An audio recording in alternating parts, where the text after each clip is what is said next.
ज्ञान कौन प्राप्त कर सकता है? श्रद्धावान लभते ज्ञान।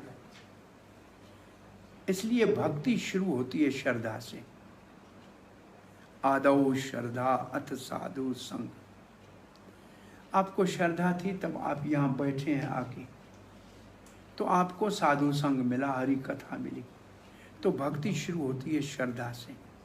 तो श्रद्धावान लभते ज्ञानम। जिनको श्रद्धा है वही ज्ञान को प्राप्त करते हैं। श्रद्धा के साथ और क्या होना चाहिए? चित्त इंद्रिय, जो अपने इंद्रियों को संयम में रख सकते हैं, वो इस ज्ञान को प्राप्त कर सकते हैं।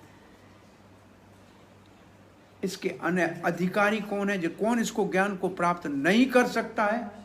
उसमें तीन है। अश्रद्धाना, जिसको श्रद्धा नहीं है। अज्ञानी, जो जानना नहीं चाहता है। और संशय आत्मा, जिसको संदेह है ज्ञान। ये तीन है जो इस ज्ञान को प्राप्त करने में सफल नहीं हो सकेंगे। ये आगे वाला श्लोक है सीधा। मेरा समय समाप्त हो रहा है, मैं समझता हूँ।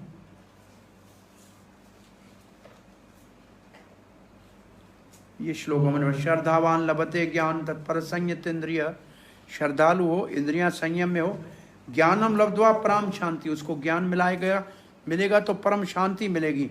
और वो कब मिलेगी? बहुत जल्दी मिलेगी। तो ये दिव्य ज्ञान शांति देगा। अब लिखा है कौन अधिकारी नहीं है? अज्ञस, जो अज्ञानी है।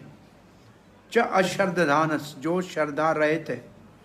और संशय आत्मा विनश्यति, जिसको संशय है ज्ञान में। शास्त्र के ऊपर संशय है, साधु के ऊपर संशय है, भगवान की वाणी के ऊपर संशय है।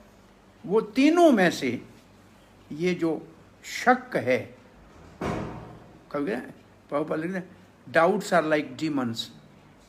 ये शक शैतान के बराबर है, जो कभी हमारे को श्रद्धा को उत्पन्न ही नहीं होने देगा।